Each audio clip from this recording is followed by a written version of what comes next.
谢大家。Hello， 大家好，我是徐浩伦。大家好，我是谭湘文啊。身为一个年轻人，总觉得自己身体很好，不是蛮好？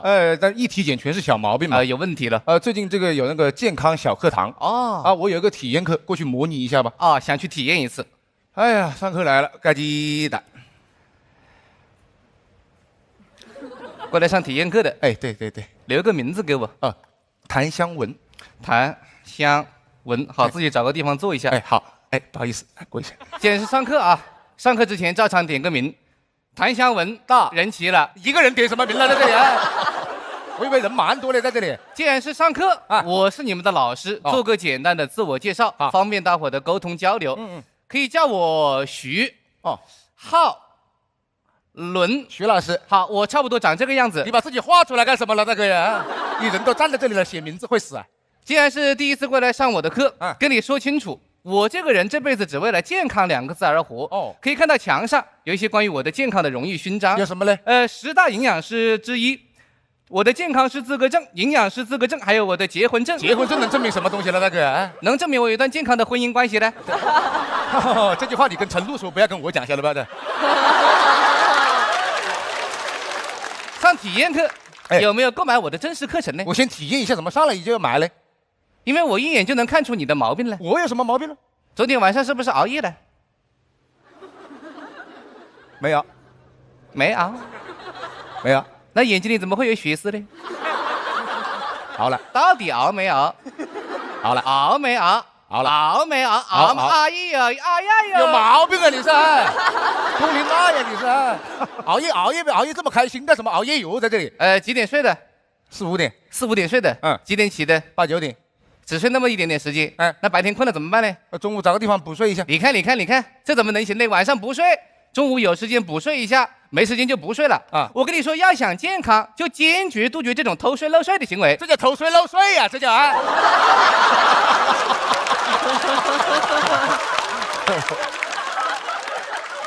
这上升的太快了吧我本来只是睡觉时间有问题，现在上升到我人品有问题了。你是不是还有一个问题有点脊柱侧弯吧？我这都看得出来，你怎么看出来的呢？我跟你说，人的很多小病小痛可以通过这个面部反映出来。我看面相看出来的。相由心生。我们这个相声什么相声了，大哥爷？我们是漫才，晓得吧？你别管是什么艺术形式，没跟你聊艺术形式。我不是说我能看出你的脊柱是歪的我是能看出你的体态有问题。你看你有脖子前倾的症状。对，一般有这种症状的人都会有一些这个脊柱侧弯。晓得不？过来给你稍微放松一下，我调一下。你看这个位置叫会武穴。会武穴。对。太阳穴。太阳穴。死穴。死穴就不要这么用力了，好不好？按死了怎么办了？在这里我给你稍微正个骨，放松一下。来了。这不痛吧？痛倒是不会痛，就是有些声音，好吧？准备好没有？来吧。这是什么声音了，大哥呀？我身上还蛮有节奏感的，在这里那就说明你身上还是有些音乐细胞。什么音乐细胞了？那个，你这里有稍微正规一点的疗法吗？我摸了一下，你问题还是蛮多的你看你这个斜方肌这一块了，比较紧僵硬，放松一下。我这里有个电疗仪，主要是给你缓解你的疲劳，放松你的肌肉。来，这手拿这根，这手拿这根，这是什么东西？这是零线火线开闸。等一下，你先别开闸你这个是电疗还是电刑了？这是？你电完就知道行不行了？那肯定不行噻，大哥呀！谁电疗拿零线火线做了，大哥？这是调理的一部分这是外调，还有内调。内服了，就是吃你看为什么我能这么健康？为什么？为什么精神焕发？因为我这个人吃得好。你看。水果只吃新疆的，蔬菜只吃云南的，牛排只吃进口的，香烟只抽40块钱以上的。你过得蛮好的，你还在这里你生活品质蛮高，哪里营养了？抽烟还在这里？为什么我能当你的老师？为什么呢？我跟你说清楚别的老师是告诉你吃什么，我告诉你不能吃什么。好，狗为什么不能吃巧克力？关我屁事啊！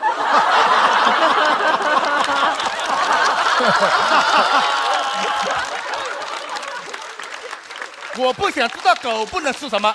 我想知道我不能吃什么。你不能吃狗，本来也不吃狗，晓得吧？我告诉你，要想健康跟你说，要想气色好，没什么黑眼圈，回去以后记住3个东西。什么？苹果、香蕉、光子嫩肤。光子嫩肤是什么东西了光子嫩肤是什么东西？问你了，大哥呀！吃的蛮好的，来了个项目，怎么回事了这？你问我就不是问古人你看古书上面有记载，说什么？民以食为天。《论语》里面有这么一句话，吾食有五而志于学。对，你身为一个男性， 32粒，哎40不惑，50知天命，60岁差不多你就走了。谁60岁走了了？哎，我凭什么60岁走了？你手上拿的生死簿啊，那是。哎60岁也叫做螺丝之年。花甲之年。你神经吧你是？哎，你花甲粉跟螺蛳粉吃串了是吧？你是在这里啊？花甲粉是海鲜，螺蛳是广西的，我晓得是广西的嘞。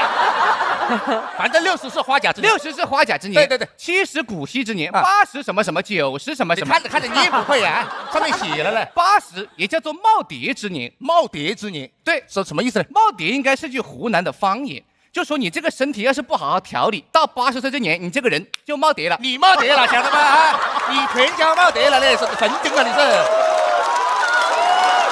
耄耋。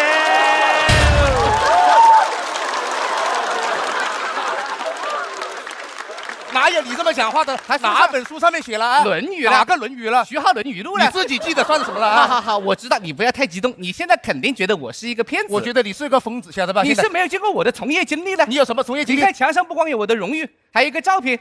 你看见苏炳添没有？苏炳添为什么挂苏炳添啊？因为我之前是他的私人健康营养师。哦，一对一带他的。而且我跟你说清楚，苏炳添不叫苏炳添哦，他叫什么呢？他叫苏炳。怎么就叫苏炳添了呢？因为他的营养是我给他贴上去的。有毛病吧你是啊？姚明知道不？姚明，你能帮上姚明什么了？他之前只有1米。你放你的屁嘞，在这里哎！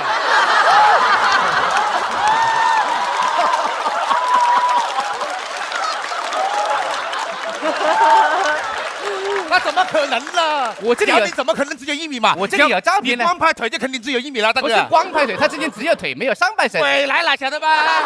他的上半身是你挑出来的呀。他亲口跟我说的。他都没有嘴巴，怎么跟你亲口讲了的？好了，你不要着急。没有你这么搞。现在口说无凭，说什么你都不会信我。你现在已经破产了，你是这样，我完全不相信我。我可以请个之前调理过的患者，你们2个交流一下，没必要。你就知道我有多厉害了。破产了，你不要这样请那些。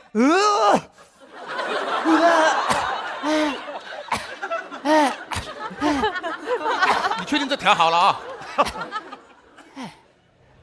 厉害厉害。好，小伙子你好。哎，好。大家好。四位评委老师好。他蛮有礼貌，你看。我呢是来自湖南湘西的一个老奶奶。哦，奶奶好，奶奶好。你们可以叫我于告碧。哦，于告碧。对对，你是把徐浩伦所有的偏旁全去掉了是吧？谢谢大家。可能看着有点显老啊。很多人问我今年多大年纪了？多大了？多大了？奶奶，我今年已经88了，64了。完全不对，晓得吧？这88、64了。哦，奶奶的还是个乘法嘞啊！我特别感谢徐老师。感谢。来这里只有一个目的。什么目的呢？因为在认识徐老师之前，我有很多的坏习惯。哦，有一些不良的嗜好。对。奶奶平时喜欢抽烟。不抽烟。不抽烟。平时喜欢喝酒。不喝酒。那奶奶平时喜欢干什么呢？喜欢在别墅里面唱 K。别墅里面唱 K， 还水池里面云龙鱼嘞，晓得吧？你蛮新潮在这里啊！我是来这里就一个目的，什么？就是把我的真实经历分享给大家。倾诉给大家。因为是在去年的6月份，我去医院体检，我体检了，那个医生说可能要抓点紧。要不再不抓点紧，可能熬不过明年。这蛮严重的。跟经过这个徐老师1年的调理，所以今天是我去世的1周年。你神经了嘞！这个人已经被调的胡言乱语了，这是胡想。很强呐，叮叮叮叮叮叮叮叮叮叮，很强呐，叮叮叮叮。奶奶别吓我好不好？奶奶，你不要这么搞好吧？奶奶你不要电话铃声唱什么唱了在这里啊？在这里上课，我晚点跟你讲啊。干嘛嘛？我来这里就一句话，总而言之，言而总之，就是想跟你们年轻人说，不能既要又要。你看你们又想要一个健康的身体，对，又不愿意摒弃那些不健康的生活习惯。我晓得我跟你说这么多，很多年轻人都听不进去。你们年轻人不都喜欢那个什么有一个京剧吗？京剧奶奶也带了一个京剧。好，驸马爷金钱看断线。哪个京剧了这个呀？谢谢大家。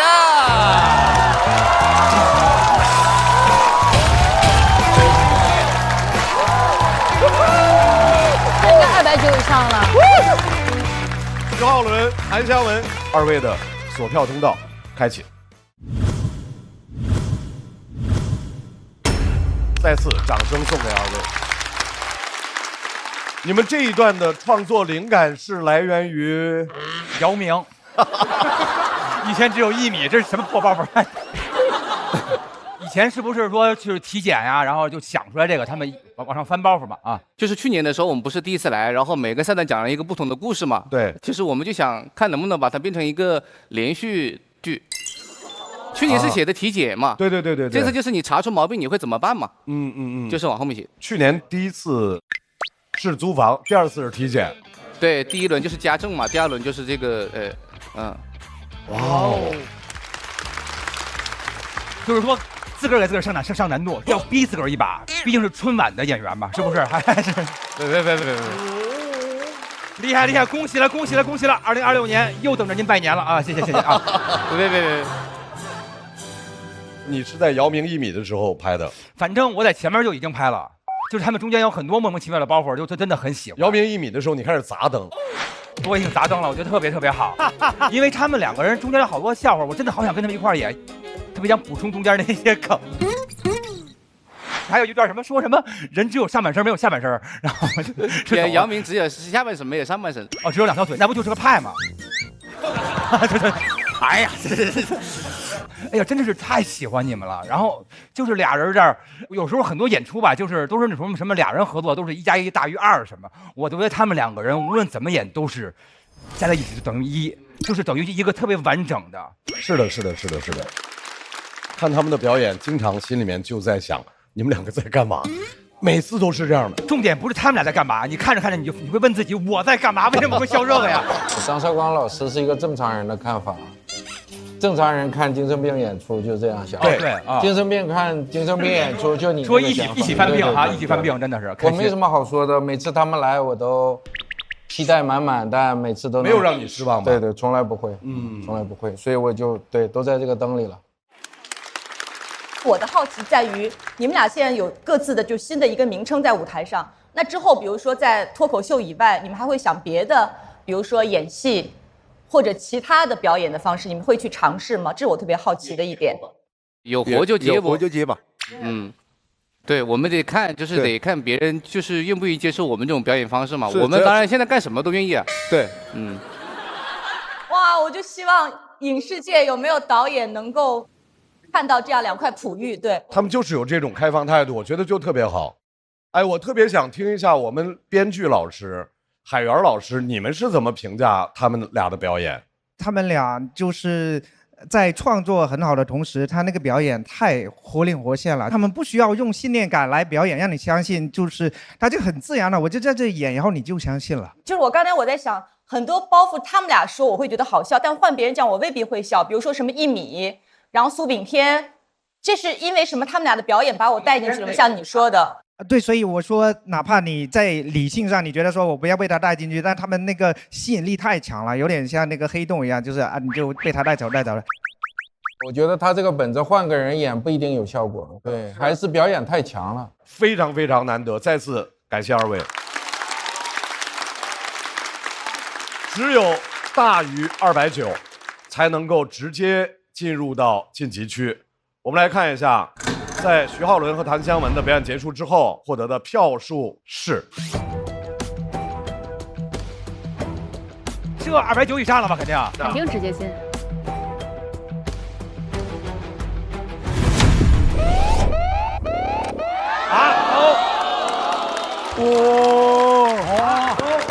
这么严格吗？这么严格吗？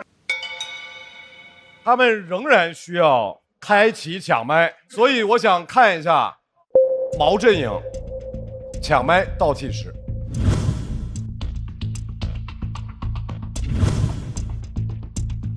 太吓人了！干大哥，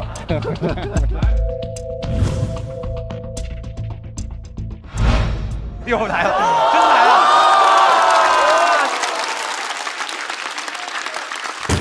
！3文就是可以，常年上班的就是这种太棒了，压力之下可以。3位说一下理由。我今天是这样，我今天来的目标就是我想打一个强的，最强的。但是我也不是说我要比一个赢什么，但是我觉得跟一个强的比，可以让自己变得更好。明白了，要挑就挑最强的。休息一下，把舞台留给 Seven， 掌声欢迎 Seven。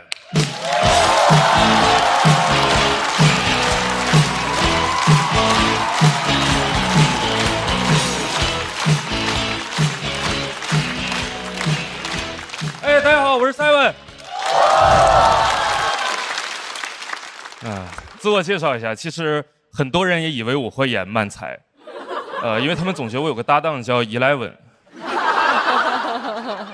我们就上来说，大家好，我们是一个便利店漫才组合，我是 Seven， 我是 Eleven， 我们是全家。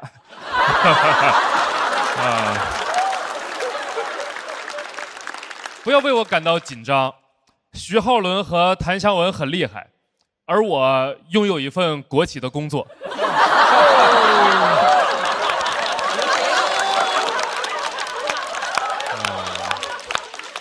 但是不要太羡慕，朋友们，像我这样的年轻人在这样的公司工作，其实很卑微，没什么自主权，经常会被领导派去参加这种乱七八糟的活动。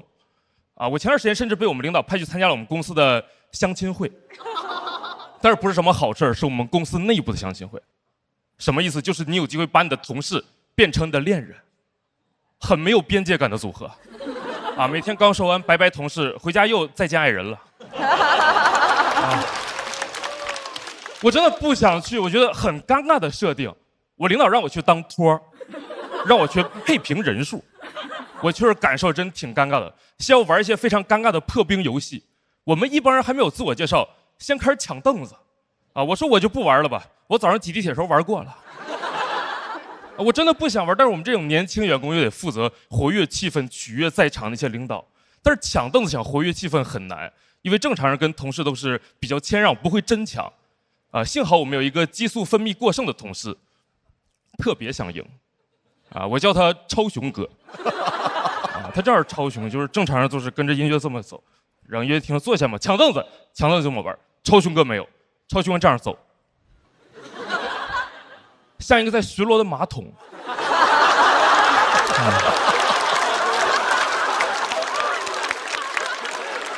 真的抢不过他，在那抢着，凳子没坐上，我坐马桶上了。我不是对这个事儿觉得不能竞争我只是单纯的、客观的觉得这个事儿这么竞争，对今天的活动不会起到任何帮助。朋友们，或许你们还记得吗？这是一个相亲活动，你抢凳子赢了有什么用呢？对吧？不会有任何女同事看了他英勇表现之后说：“天哪，他是大屁股王。”我要跟他恋爱了，对吧？不会这样的，你真不理解这个哥们儿什么脑回路，就感觉屁股决定脑袋，他只学会了中间那个词儿，就是决定。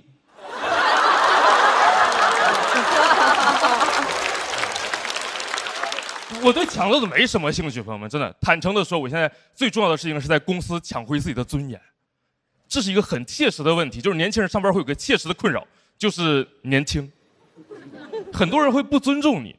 我之前对接一个项目，我和客户在线上聊得非常好，他说我特别专业，什么都听我的。线下发现我年轻之后，就开始装听不见我说话。我们在同一个会议室里，他问这个项目需要做多久，我说30天，王总。然后奇妙的事情就发生了，在我说完这句话的一瞬间，王总聋了，他没有任何反应，又问了一遍，说这个都多少天？我以为他是岁数大听不清。我正要抬高音量，我旁边那个秃顶同事重复了一遍30天。王总说那行。我当时就明白了，他不是岁数大听不清，他是只能听清岁数大的。我那个同事跟我一样大。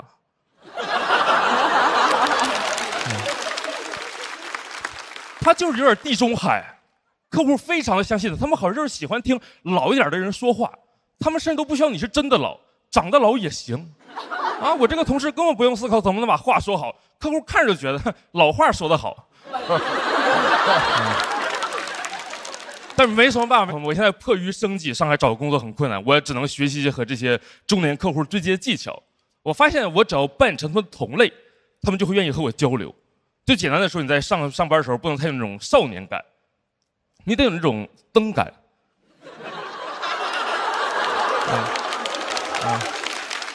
就你上来千万不要说那种你好王总，我是小七，不要这样，青涩、稚嫩，一听就是小孩，没人会听你说话。你进那个会议室应该发出第一声就应该是，就这一声之后，客户心里你至少长5岁，然后看见你有个茶杯了吗？不要喝，吹它，又能大几岁。我现在甚至开始改变自己的穿搭了。可能今天穿的比较休闲，录节目嘛。但是我平时在公司的 dress code 就是冰丝短袖。冰丝短袖。但是没有冰丝短袖，年轻朋友们也不要垂头丧气，你们有美团闪购有啊。30分钟让你成为公司里最老的灯。美团闪购，Go Go Go 出发喽！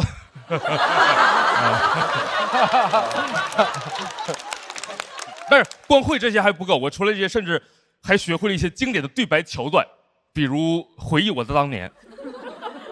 虽然我都没有当年，我正当年呢。但是我现在就是零针起手。我们中午开完会，客户问我想吃点啥，话说一半都没有说完，说戚老师您今天，我说我能有今天呢？特别的好用。我真也没有想过我会为了显老花这么多时间精力来研究但是我最近已经不想再假装自己老成了，因为我发现这些事情只能骗那种就是你第一次、第二次见的客户。就公司里那些知道你年轻的人，该不尊重你还是不尊重你。我们公司有一个岁数比我大很多的同事，我们平时叫他超雄哥。他就是我每次跟他一起开会，他就会让我给整个屋子人沏茶。我不爱沏茶，我上10几年学了，我计算机硕士，我上班不是为了给他沏茶的。我现在就是他只要让我给他沏茶，我就给他沏这个世界上最浓的茶，我让他睡不着觉。希望他晚上睁眼睛看天的时候可以明白，他今天中午喝的不是红茶，是我这个硬茶。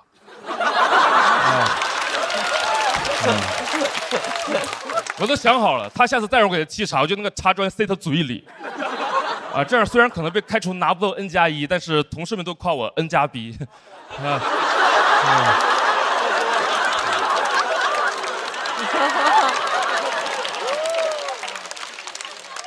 但是这些其实都是我幻想的，都是我幻想。我还是一个比较软弱的人，我现在只敢那种委婉的拒绝他。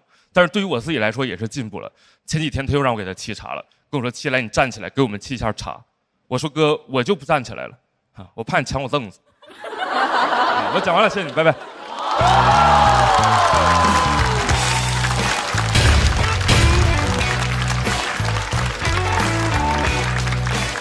Seven 的锁票通道开启。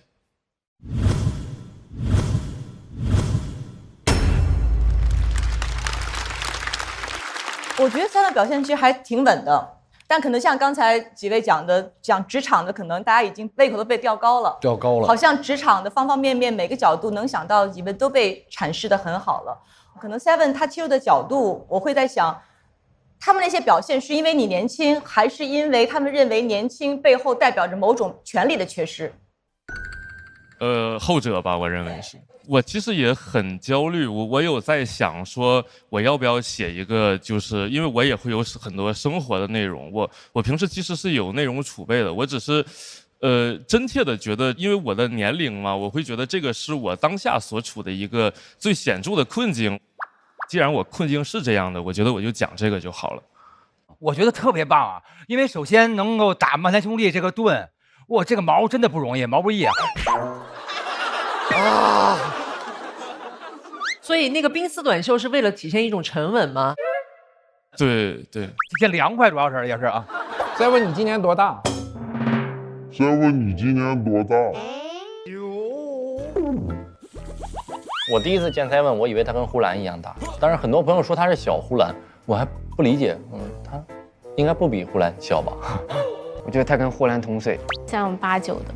第一次见Seven，我第一感觉是我的同龄人，就是差不多，因为他还穿了个那种格子衬衫，那玩意儿太显岁数了。那我就觉得就是中年人不容易。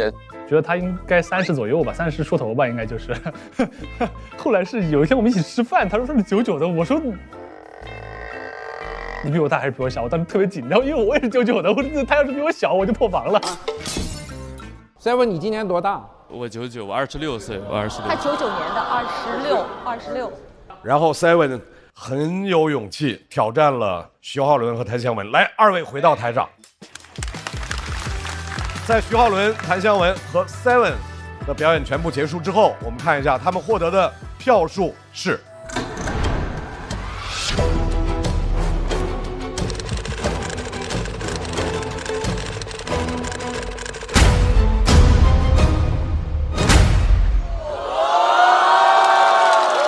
不低，Seven 很高的，可以。